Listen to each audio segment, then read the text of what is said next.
Podcast MTP Noticias. Hablando derecho de derecho, con Keren Reyes. Bienvenidos, ya estamos en un nuevo episodio de Hablando derecho de derecho en MTP Noticias, en el podcast que ustedes ya conocen. En este episodio abordaremos un tema sumamente relevante y, como saben, este espacio está dedicado a temas de interés de vanguardia en el ámbito jurídico, social, con tu servidora Keren Reyes, tu abogada, quien es columnista de este medio de comunicación, y donde tenemos invitados, invitadas, como siempre, pero el día de hoy abordaremos un temazo. ¿Qué digo temazo? Tema importantísimo, que es los delitos sexuales. Y para ello nos acompaña una invitada de lujo, la doctora María del Carmen Castaneira. Y antes de darle el uso de la voz, quiero recordarles que tenemos este espacio en diversas plataformas. Estamos en Facebook, en YouTube, en TikTok, en cápsulas y obviamente en Spotify. Así que vayan, láncense a escuchar los episodios anteriores y los que vienen, por favor. Y te preguntamos, apreciada doctora, cuéntanos, ¿quién eres tú? Gracias, doctora Keren. Mi nombre es María del Carmen Castaneira y soy médico criminalista. ¿Qué hace un médico criminalista? ¿A qué se dedica? Pero sobre todo, ¿cuál es su área de trabajo, desenvolvimiento? Bueno, como lo menciona, el área abarcamos más bien dos áreas, que la medicina y la criminalística. Y bueno, un médico criminalista aporta sus conocimientos, su orientación a quien lo necesita. En este caso, pues puede ser abogados en general y las personas que necesitan que los apoyemos, que los orientemos sobre casos que tengan que ver con una agresión de tipo sexual.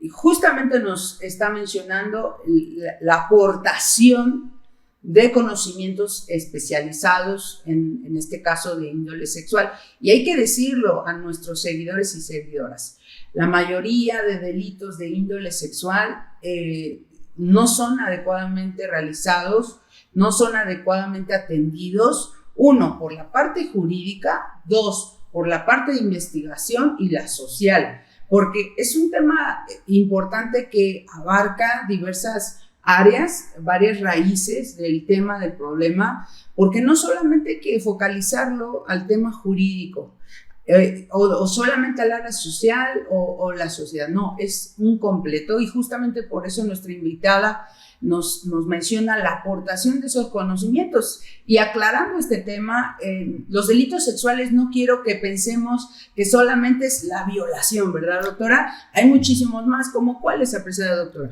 Sí, mira, doctora, aquí una de las cosas importantes que se debe de conocer, que las agresiones de tipo sexual son diversas, no precisamente una violación.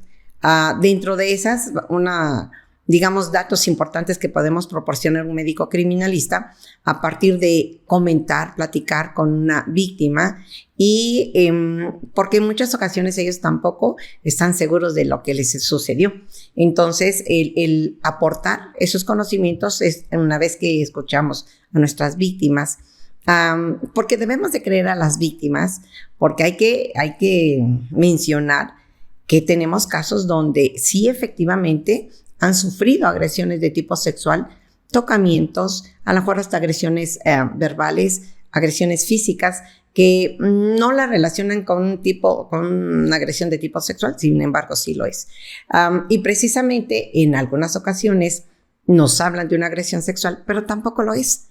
¿Quién lo va a decir? Pues los datos que podamos obtener de la misma víctima, de un lugar de intervención donde haya pues probablemente sucedido el hecho, a todos los conocimientos que podemos, recurrir en el área. Por ejemplo, la medicina es una especialidad muy importante, que del hecho de nada más de ser medicina, pues conocemos el cuerpo, sabemos qué es lo que podemos encontrar cuando hay un tipo de agresión de tipo sexual, y entonces orientamos, pues en este caso, a los investigadores, como pues puede ser un ministerio público, un abogado en general, y las víctimas. Y precisamente las víctimas incluimos, por ejemplo, a la familia.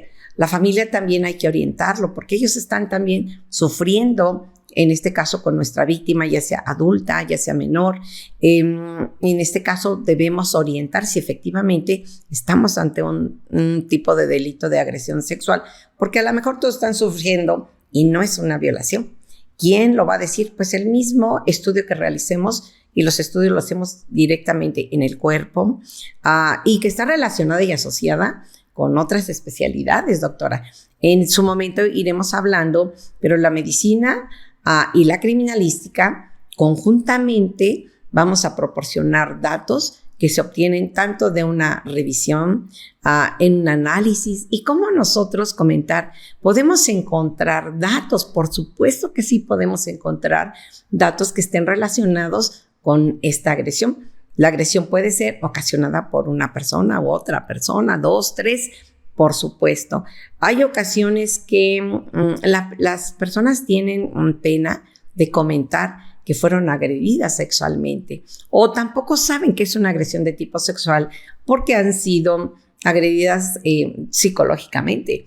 En este tipo de delitos, la agresión psicológica siempre está presente, y aparte el no conocer o saber qué les hicieron les ocasiona angustia, les da pena y no lo comentan. Sin embargo, una de las formas que podemos apoyar es primero entender que no están solas las víctimas, que las víctimas las podemos apoyar y demostrar, y además científicamente, no solamente que a veces hay un error en el sentido del puro señalamiento, él me violó, y a lo mejor no fue una violación. Para eso existen las ciencias forenses y la parte científica, donde nosotros vamos a tratar de demostrar científicamente, porque eso hace que la víctima esté protegida y también que la víctima no se sienta sola, abandonada o señalada, sino en su momento orientar en el sentido de superar todo este procedimiento que por supuesto se puede realizar, porque entran diferentes especialidades. Es complejo en este caso el estudio, sin embargo es científico, en donde podemos dar esos elementos, doctora, científicos, donde no haya duda de que las cosas sucedieron de tal forma. Pero lo más importante, podemos demostrar científicamente quién intervino. Y justo aprovechando ese comentario, explicación sobre la investigación en los delitos sexuales, hay que decirlo muy claro.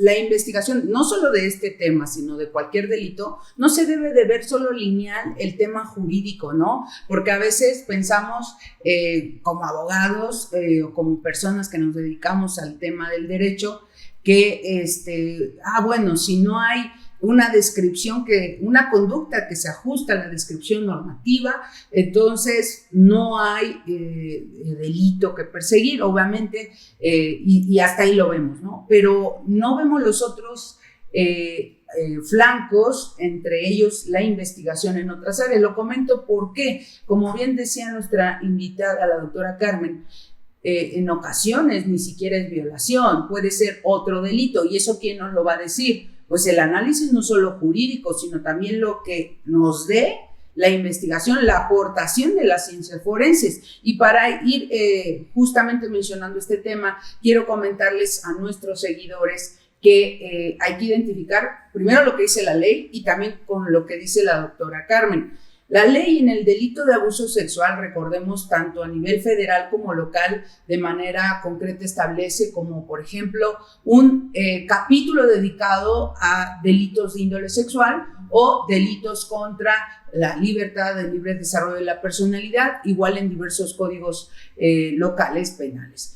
Y lo comento porque a nivel federal o local cambia obviamente la pena, también cambian algunos datos característicos del delito o de la descripción que dice sobre ese delito, que le decimos tipo penal, pero sobre esa definición encontramos el abuso sexual, por ejemplo, entendido como los tocamientos sexuales, los tocamientos o manoseos corporales, obscenos, o los que representen actos explícitamente sexuales u obliguen a la víctima a representarlos. Y también se considera abuso sexual cuando se obliga a la víctima a observar un acto sexual o a exhibir su cuerpo sin su consentimiento. Y ahí no hay como tal una intención de llegar a una relación sexual, solamente son tocamientos en general.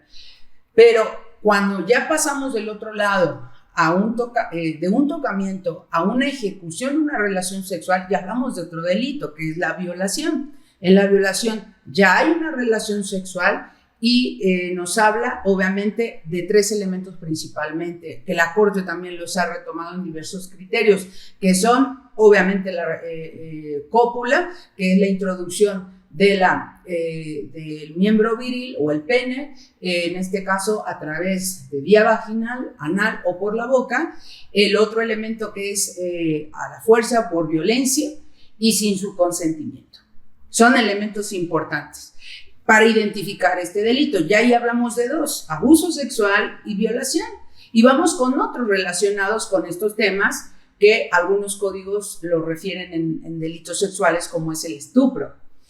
¿Verdad? En el estupro se tienen relaciones sexuales con personas que tienen una edad específica y en donde el Estado dice si hay, se entiende como estupro, aun cuando haya voluntad de la persona, pero porque tiene pues una edad que oscila entre los 14 antes de 18 y se entiende que su voluntad está, por así decirlo, viciada. Y eso que implica que realmente no hubo voluntad. Con independencia de ello, hay que aclarar que en algunos casos también, en el tema de la violación, me he encontrado entre el público y los seguidores que piensan que la violación no se puede dar entre pareja. La Corte ya ha establecido que la imposición también de la cópula por la fuerza entre pareja es violación. Así que entre personas que se encuentran como pareja, su imposición por violencia también es violación, nada más que ahí sí se requiere que la parte ofendida, la víctima, presente su denuncia directamente. Se requiere pues la querella, como mencionamos como abogados. Y dejando este tema en concreto, doctora, partiendo de esta parte legal, ¿no? Por un lado, pero por el otro lado, la investigación para demostrar estos delitos de contenido sexual, de índole sexual, como ejemplos. Doctora, ¿qué se requiere justamente en estos delitos que hemos mencionado desde una parte jurídica, pero qué se requiere en la investigación, justamente en la violación, en el estupro, en el abuso sexual, que son temas muy comunes, desgraciadamente, en nuestra sociedad en México? Sí, doctora, fíjate que partiendo de esas interrogantes, ¿qué se requiere? En primera instancia, necesitamos creerle a la víctima. Lo que nos diga, debemos de creerle, porque además pudo haber sido que efectivamente la hayan agredido sexualmente, en cualquiera de sus modalidades, y que por temor no quiera decir. Y entonces, digamos que los profesionistas y profesionales no deben de poner una barrera con la víctima, sino debemos de tratar de entender, escuchar, observar. Y no solamente, como en muchas ocasiones y que a nivel nacional se observa, es como solamente escucho y nos vemos. Espérame, no, hay que escuchar, hay que entender. Y de esos datos que está proporcionando la víctima, poder hacer más preguntas, orientarla a que puedan decirnos cómo sucedió, porque a partir de eso, pues podemos ver nosotros la forma de poder ayudarlo. Pero el ayudarlo es multifactorial, doctora, porque como son muchos factores los que incluyen en una agresión de tipo sexual, tenemos que, digamos, abarcar esos aspectos y apoyar a la víctima. Ahí entraría, por ejemplo, pues un psicólogo, porque hay personas que las agresiones que han sufrido han sido muy fuertes, pero a veces, como no ha sido la única ocasión que lo han agredido, a veces piensan que es algo como normal, o algo que se lo merece, o algo que está establecido, porque a veces se da con familiares y piensan que es algo normal. Entonces, no, nosotros tenemos que escuchar, platicar, y que la víctima nos proporcione todos esos elementos para poder proporcionar, digamos, lineamientos metodológicos para la investigación. Y que esta investigación no sea en vano ni cansada, ni por requisito como un procedimiento que cumplir, sino es un procedimiento que nos lleve a una investigación. El hecho de aportar datos al investigador, ya sea Ministerio Público, abogado en general o la misma familia, demostrar científicamente que efectivamente ha sufrido una agresión de tipo sexual, pero además a lo mejor ni siquiera fue una agresión de tipo sexual y la víctima sufre la familia, pero cuando demostramos científicamente que no ha sido agredido sexualmente desde el punto de vista médico, por ejemplo, el cuerpecito habla, vivo o muerto. Entonces, nos puede demostrar si hubo una agresión y si no la hubo, es para tranquilidad de la misma víctima y de la misma familia, porque a veces creen que sí, efectivamente sí ha sido agredida sexualmente por una violación, porque hay incluso que menores utilizan palabras que por su edad es difícil. ¿De dónde las sacaron? Pues ya nos está indicando que les están orientando incluso para comentar ese tipo de palabras que nos está dando ahí como una lucecita roja que hay que tener cuidado. Aprovechando ese comentario, doctora, desde el ámbito jurídico encontramos lo equiparado, ¿no?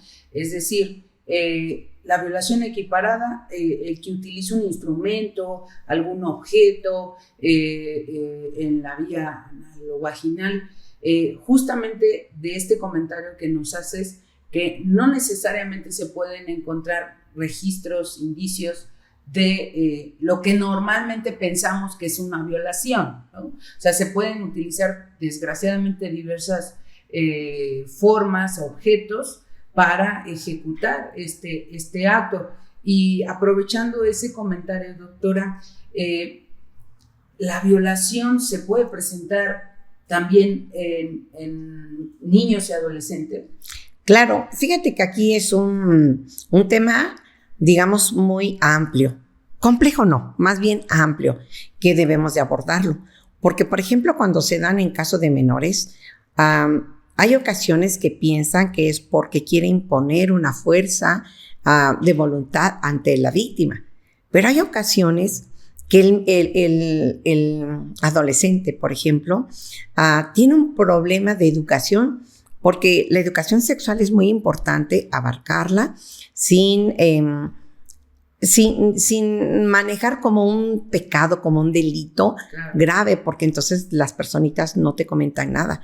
Pero recordemos que una sensación que puede sentir un ser humano, que hablando de adolescentes, que tengan la sensación de tocarse una parte íntima, por ejemplo, que se quiera tocar el pene, el menor, y que en su momento, si alguien está cerca y que sin saber, no científicamente, más que él pueda identificar que se está cometiendo un delito. Sabe, por ejemplo, que es incorrecto, pero no sabe qué tipo de delito y que puede manifestarlo por una necesidad fisiológica. Recordemos que dentro de las necesidades fisiológicas pues está la de dormir, comer, tomar agua, descansar y tener una relación sexual. Pero en el caso de las adolescentes es diferente. Entra una parte de conocimiento de su cuerpo y de ubicar en qué momento y cómo orientar a esos adolescentes. Justamente con ese comentario respecto de cómo los adolescentes, los niños manejan estos conceptos, la Corte ya dejó muy claro que no hay que cambiarles el nombre a los órganos sexuales, porque luego como padres y como abogados queremos suavizar las cosas porque pensamos que de esa manera el niño o el adolescente nos entenderá de mejor manera y utilizamos conceptos como tu cosita, como pajarito, tu pajarito, o conceptos que pensamos, ay, se escucha tierno, pero realmente no estamos ayudando no solo a la educación sexual, sino también a que se identifique un problema de estos, porque, por ejemplo, aprovechando, doctora, imagine en una entrevista ahorita que un niño le diga, me tocó en mi cosita, pero a lo mejor su concepto de cosita se refiere a otra cuestión, porque no identifiqué ese concepto, porque se lo dijeron en casa, ¿no? La importancia de decirlo como es, ¿no, doctora? Claro, fíjate que tocas un tema muy importante, que en el caso de los menores entra la técnica lúdica. Y la técnica lúdica tenemos muñecos anatómicos donde tienen órganos genitales, se observa el pene, los testículos, labios mayores, labios menores, clítoris, en el caso de los muñecos, y que ellos efectivamente nos digan, jugando, qué parte es la que le tocaron, cómo le hicieron. Y eso es fascinante en el sentido de poder aportar datos en donde se pueda demostrar que el menor ha sido agredido sexualmente. El hecho de decir una cosita y mi cosita, muchos piensan, no, entonces no lo atacó sexualmente. No, espérate. Necesitamos saber a qué le llama cosita, a qué le llama pajarito, a qué le llama palomita. Y jugando con los muñecos anatómicos, ahí nos va señalando qué es lo que aprendió que es una cosita o qué es el pene. Porque efectivamente hace rato me comentabas o me preguntaste, o tu comentario más bien en el sentido de que hay adolescentes que en lugar de, no adolescentes en general, adolescentes y adultos que en lugar de utilizar el pene, utilizan un dedo, otro objeto. Pero bueno, ya está relacionado con otro tipo de temas que en su momento se puede abordar. Y justamente con esto que nos compartes, doctora, salió en relación a que muchos piensan que, bueno, mi adolescente ejecutó este acto, porque se está conociendo, porque está tocando a otro niño. Eso no da derecho a que entre niños se pueda ejecutar y atacar su indemnidad, que es otro concepto, la indemnidad sexual en adolescentes, en niños, y lo comento porque hay personas que todavía piensan que la violación no se da en adolescentes ni en niños, puesto que no tienen la capacidad, que es uno de los elementos del tipo penal, y lo comento, para eso también hay violación equiparada, porque también hay niños que desgraciadamente, ya sea que repiten patrones o los vieron de alguna manera en casa o en televisión, etcétera, viendo contenido inapropiado, con lápices, con palos, con cualquier objeto, y están ejecutando esos actos desgraciadamente en nuestras infancias que impactan en este tipo de delitos. Y doctora, a modo de ir cerrando estas ideas de esta conclusión, me gustaría nos compartieras con tu experiencia en este tipo de delitos sexuales, qué elementos podemos encontrar como padres, como madres, y que nosotros debemos atender para evitar que se presenten en nuestro entorno estos delitos, ¿no? Obviamente con tu conocimiento como experta, puesto que en ocasiones pensamos que todo está bien. Así es. Pero no está bien, y con toda la investigación de N casos, ¿verdad?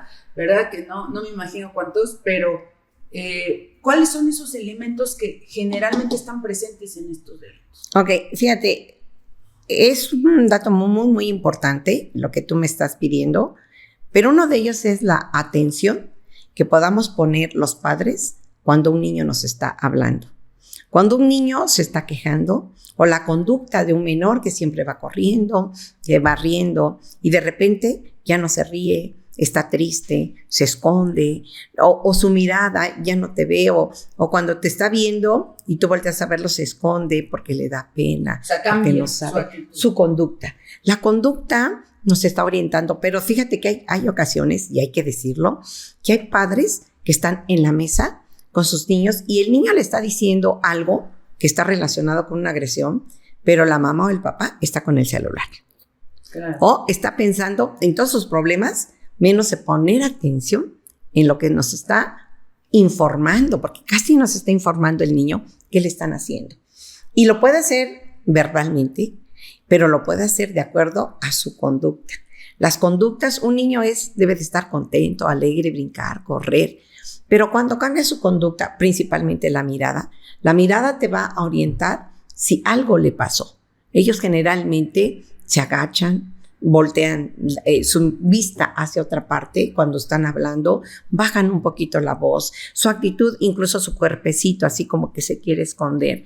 Entonces la conducta es muy importante y todos los padres, los maestros, debemos identificar cuando un niño ha cambiado, porque los conocemos. Claro, entonces es no solo estar pendientes, sino ver entender a nuestras infancias, adolescencias y también a nuestro alrededor, porque este tipo de delitos se presenta a cualquier edad. Así es. Pero es doblemente complejo cuando son personas, niños y adolescentes, porque están en desarrollo y obviamente su conducta y desarrollo es diferente al de un adulto. Así que padres, y escucharon, madres, que veamos, que escuchemos a nuestros hijos, porque su conducta nos va a reflejar pues si estamos en presencia de un delito de índole sexual, como puede ser violación, abuso, entre otras, estupro, porque hay que decirlo también, muchas veces decimos, y se generalizó y se aceptó en muchas sociedades el hecho de los matrimonios infantiles o de un adulto con una persona o niño o adolescente, y pues no es así, ¿no? Y justamente aprovechando estos últimos minutos que nos quedan de esta primera sesión, yo quiero que aprovechemos a la doctora y que nos acompañes en otra emisión también para seguir hablando de este tema, pero desde otra coyuntura, pero a modo de conclusión, en temas de delitos sexuales, doctora, a través de tu experiencia, nos gustaría, para ir cerrando, nos digas algunos temas relacionados con ello, por ejemplo, no solo el tema de cómo identificarlo ahorita con los padres y la conducta de los niños o adolescentes, sino también qué debemos hacer como sociedad, qué debemos hacer también los abogados, qué debemos hacer también los peritos, porque no es un tema unilateral, ¿no? Nos compartías, es un tema en donde tienen que estar todos involucrados. Sí, fíjate, doctora, pues por el momento sí quisiera comentar que uno de los datos más importantes, primero, poner atención a la persona que nos está comentando lo que sea. Segundo, ¿cómo podemos nosotros orientar si hubo una agresión? Ya hablamos un poquito de su conducta. Y comentarte que científicamente, doctora, sí se puede demostrar qué tipo de agresión de tipo sexual existe. Pero fíjate que más allá de eso, podemos determinar quién intervino en la agresión. Puede ser una persona viva y claro que va a depender del tiempo en que sucedió el hecho y puede ser un cadáver. Te quiero comentar, doctora, que dentro de todas las aportaciones que la ciencia puede aportar es que sí, se puede determinar, que estamos ante un delito de agresión de tipo sexual, 2, que podemos determinar quién lo hizo. Y para determinar, quién lo hizo, científicamente lo podemos hacer. Sí, es decir, la investigación científica, así es, ¿no? Porque muchos todavía siguen con la idea de que a ojo de buen cubero yo creo que hay delito sexual solo porque me lo dijo, pero quizá el adolescente o la niña lo dijo porque lo escuchó, ¿no? Y es un concepto que está repitiendo. Ya escuchamos a la experta cómo identificar a nuestras infancias, adolescencias en este tipo de temas y también a víctimas adultas para enfocarnos en su atención. Y desde el ámbito legal les quiero compartir que Puebla es uno de los estados que tiene penas que oscilan de los 10 a 30 años en este delito y a nivel federal es diferente. Anteriormente nuestro estado estaba de 6 años la mínima. O sea, sí se ha aumentado la pena por el aumento de este tipo de delitos, desgraciadamente. Y a nivel federal también hay penas no tan elevadas, hasta 15 años, etcétera. Y partiendo de eso, es que no solamente es aumentar las penas y con eso queda resuelto el tema. Por ejemplo, de 8 a 20 años en ámbito federal en delito de violación y de 6 a 13 años en abuso sexual. Así que son penas que se deben conocer por todas y todos, no como un tema de que en antaño se tenía, acá está el castigo para que nadie lo cometa, no, sino que socialmente sepamos que es un delito que está, una conducta que está sancionada y que no es que no la haga porque el Estado me va a castigar con esas penas, no, sino porque personalmente es algo que no debe ser aceptado. no solo desde el ámbito médico, como nos lo comentaba la doctora, pericial, sino también desde el ámbito jurídico. Son conductas que nos dañan a todas y todos.